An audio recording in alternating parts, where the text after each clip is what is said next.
Tignan niyo ang nangyayari ngayon sa Tehran. Hindi ito simpleng protesta dahil sa mahal na bilihin. Ito ay pagguho ng isang sistema na matagal nang inaasahan ni Putin na mananatiling matatag. Simula noong Disyembre 28, 2025, ang mga kalye ng Iran ay nag-uumapaw ng mga mamamayan mula sa mga negosyante sa Grand Bazaar hanggang sa mga estudyante sa universidad. Ang Iranian rial ay bumagsak sa mahigit 1.42 milyon bawat US dollar, habang ang inflation ay umabot na sa 42.2% noong Disyembre. Pero hindi lang ito tungkol sa ekonomiya. Ang mga demonstrador ay sumisigaw ng "Death to the Dictator" laban kay Supreme Leader Ali Khamenei, at ito na ang pinakamalaking kaganapan ng unrest mula noong 2022 Mahsa Amini protests. Ang katotohanan, ang rehistadong pinanghahawakang kaalyado ni Putin sa Middle East ay nasa bingit ng pagbagsak. Si Ayatollah Ali Khamenei, o 70 taong gulang at may karamdaman, ay tumatanggap ng unprecedented defiance mula sa kabataang Irani. Ang mga protesta ay kumalat na sa Qom, ang banal na lungsod na core stronghold ng mga Shia clerics, kung saan ang mga protesters ay sumisigaw ng pro-monarchy slogans sa kabila ng mabigat na seguridad. Para sa unang pagkakataon sa loob ng 5 dekada, ang mga tawag para sa pagbabalik ng Pahlavi dynasty ay nangingibabaw sa mga protesta. At narito ang worst fear ni Putin: siya ay walang magagawa tungkol dito.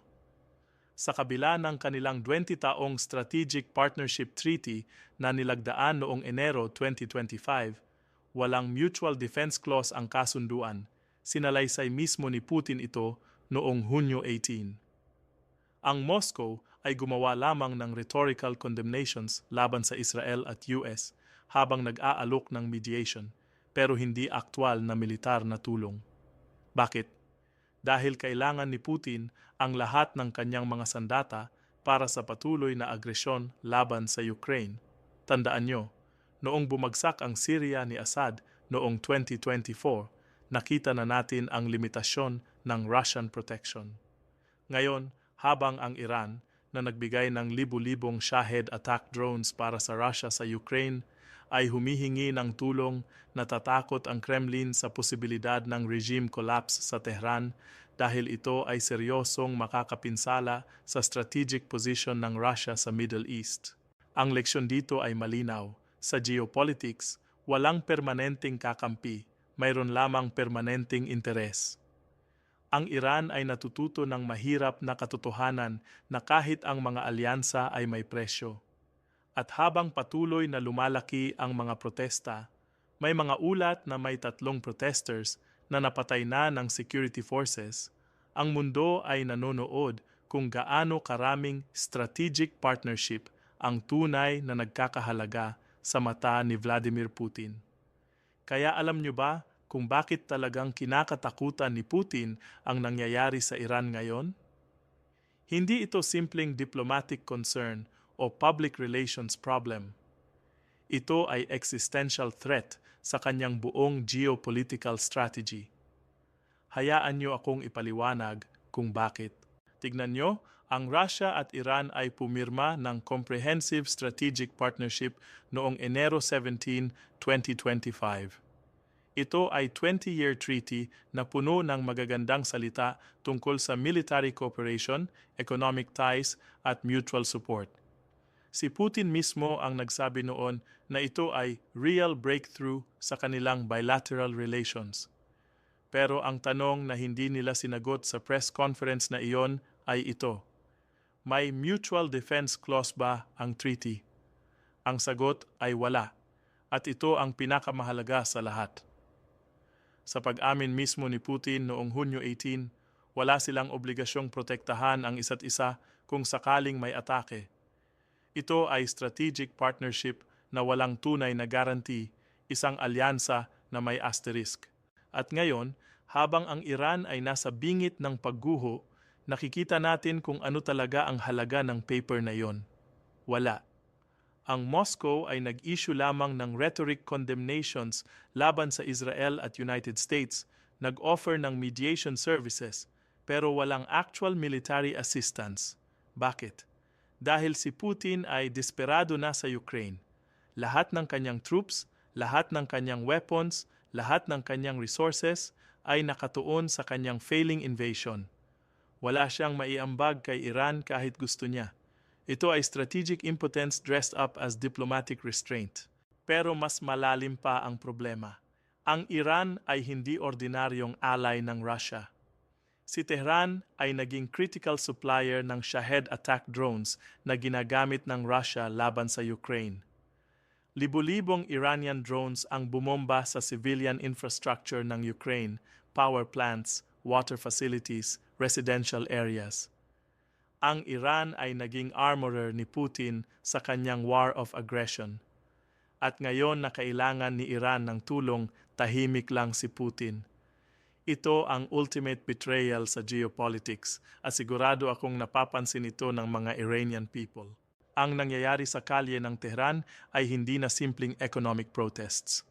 Oo, nagsimula nga ito dahil sa collapse ng rial currency at runaway inflation. Ang rial ay bumagsak mula 820,000 per dollar noong 2024 hanggang 1.42 million per dollar noong simula ng protests. Ang inflation ay umabot sa 42.2% noong Disyembre. Pero kahit may pera ka pa, wala kang mabibili dahil ang imported goods ay prohibitively expensive na dahil sa banking restrictions at sanctions.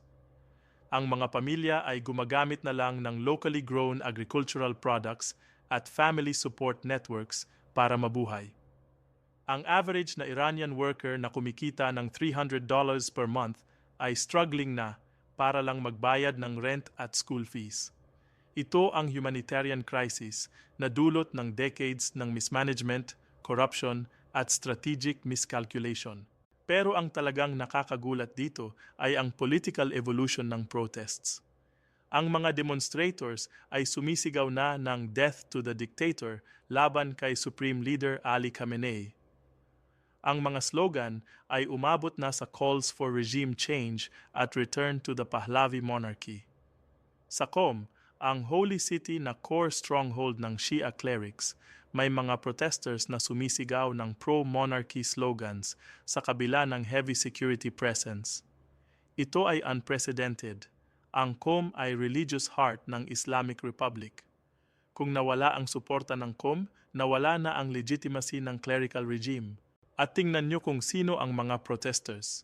Hindi lamang ito mga estudyante o activists. Ang Grand Bazaar merchants, ang economic backbone ng Iranian society, ay nag-walk out. Ito ay sobrang significant dahil historically, ang Bazaris ay bankrolled ang 1979 Islamic Revolution. Sila ang nag-charter ng plane na nagdala kay Ayatollah Khomeini pabalik sa Tehran. Ang mga conservative traders na ito ay traditional allies ng clerical establishment. Ngayon, sila mismo ang nagsasabing tama na, kayo ay nag-sacrifice ng livelihood namin para sa missiles at security spending na walang benefit sa ordinaryong tao. Kapag nawala mo na ang suporta ng bazaar, nawala mo na ang economic engine ng revolution. Ito ay historical parallel sa 1979, pero reverse. Ang government response ay revealing. Noong Miyerkules, nag-shutdown ang Iran ng government offices sa 26 out of 31 provinces under the pretext ng cold weather and energy saving. Pero tingnan niyo ang weather data, walang significant temperature drop. Ito ay tactical shutdown para pigilan ang protests. Ang universities sa Tehran ay nag-shift sa online classes until further notice. Pero hindi ito dahil sa academic reasons. Ito ay dahil ang students ay nag-join na sa protests at ayaw ng government na magkaroon ng organized gatherings. Ang excuses ay transparent at ang transparency ng kanilang fear ay nagpapakita kung gaano sila ka-desperate. Ang security forces ay nag-open fire sa protesters sa multiple cities. Si Dariush Ansari Bakhtiarvan sa Fuladshar, si Amir Hesam Khodayarifard sa Kuhdasht, si Shayan Asadullahi sa Azna, tatlong confirmed na napatay. Pero may reports ng at least 4 other deaths sa clashes sa ibang lugar. Ang 28-year-old barber na si Shayan ay tinamaan ng military-grade weapons sa abdomen habang bumabalik siya from a demonstration. Ito ay execution-style killing ng civilian protesters at ang mga ganitong tactics ay nagpapakita lang kung gaano nakabrittle ang regime. Kapag ang isang government ay resort na sa killing of unarmed citizens, alam mo nang wala na silang legitimacy na i-defend. Ang international response ay divided predictably. Ang US State Department ay nag-post, first the bazaars, then the students, now the whole country. Iranians are united. Different lives, one demand. Respect our voices and our rights. Ang Western politicians tulad nina Senator Rick Scott at Pete Ricketts ay publicly encouraging the protesters. Ang Swedish MEP Charlie Weimers ay urging ang EU to cut diplomatic ties with Tehran at support ang opposition leaders about a post-Islamist Iran. Pero si Putin, tahimik. Ang kanyang strategic partner ay nasa brink ng collapse at wala siyang magagawa kundi manood. At ito ang irony. Ang Iran ay nag-provide ng critical military support sa Russia. Hindi lang drones, may arms transfers, co-production agreements, training programs. Ang dark port calls between Russian at Iranian vessels ay dumami significantly after the Ukraine invasion. Ang economic ties ay tumaas.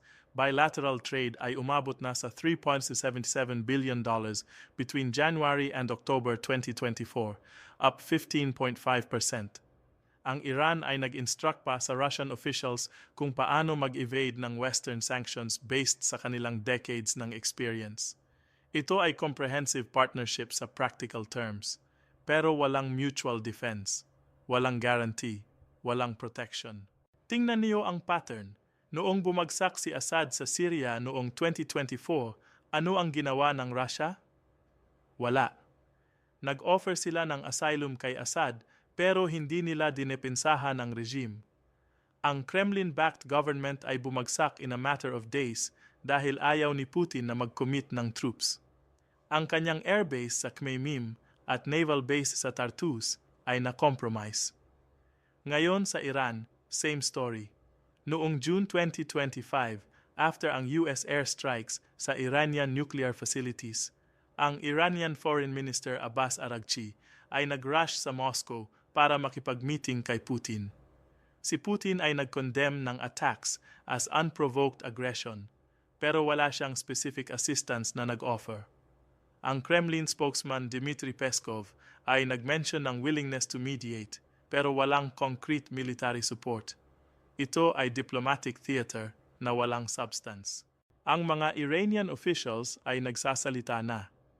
Si Mohammad Sadr, member ng Iran's Expediency Discernment Council, ay publicly accused ang Russia noong August 2025 ng disclosing the locations of Iranian air defense systems.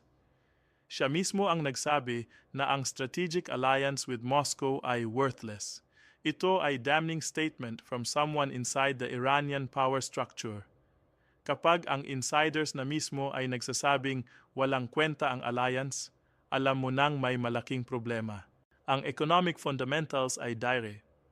Ang Iranian economy ay projected na mag-contract by 1.7% in 2025 and 2.8% in 2026 according to World Bank.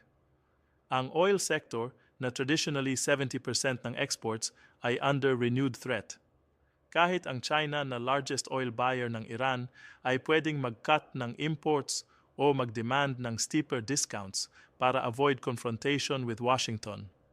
Bawat dollar na mawala sa oil prices ay equivalent to $500 million in annual revenue losses. Ang Ministry of Social Welfare ay nag-announce na 57% ng Iranians ay experiencing some level of malnutrition.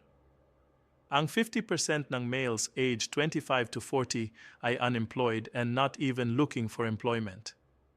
Ito ay social disintegration na ginawa ng economic collapse. Ang energy crisis ay compounding the problem. May rolling blackouts for 3 to 4 hours every day nationwide since February 2025.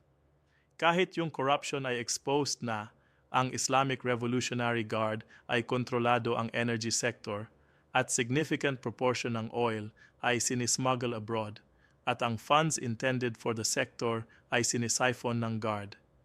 May klase ng kleptocracy na exposed na sa lahat. Ang legitimate grievances ay nandyan na lahat: economic hardship, political repression, corruption, strategic failures. Ang Putin's worst fear ay hindi lang ang loss of an ally. Ito ay ang domino effect. Kung magtutuloy ang Iran protests at magkaroon ng regime change, ano ang mangyayari sa entire Russian geopolitical strategy sa Middle East? Ang Iran ay linchpin ng anti-Western coalition na binubuo ni Putin. Without Iran, wala ng Shia Crescent, wala ng Axis of Resistance, wala ng counterbalance sa US at Israel sa region. Ang Russia's influence sa Syria, Lebanon, Iraq, lahat iyon ay dependent sa Iran. Kapag nawala ang Tehran regime, ang buong architecture ng Russian power projection sa Middle East ay mag-collapse. At mas malala pa, ito ay sends a message sa lahat ng Putin's allies. Kapag kailangan mo ng tulong, wala ka makukuha. Ang North Korea ay nag-send ng troops sa Ukraine, actual soldiers fighting for Russia. Pero ang Iran na nag-provide ng drones ay abandoned sa kanilang crisis. Kung ikaw ay Belarus o Venezuela o Syria under new management o kahit anong country na umaasa sa Russian protection, ano ang iyong tingin? Ang message ay clear: you're on your own when it matters most. Ang geopolitical calculus ay brutal pero simple.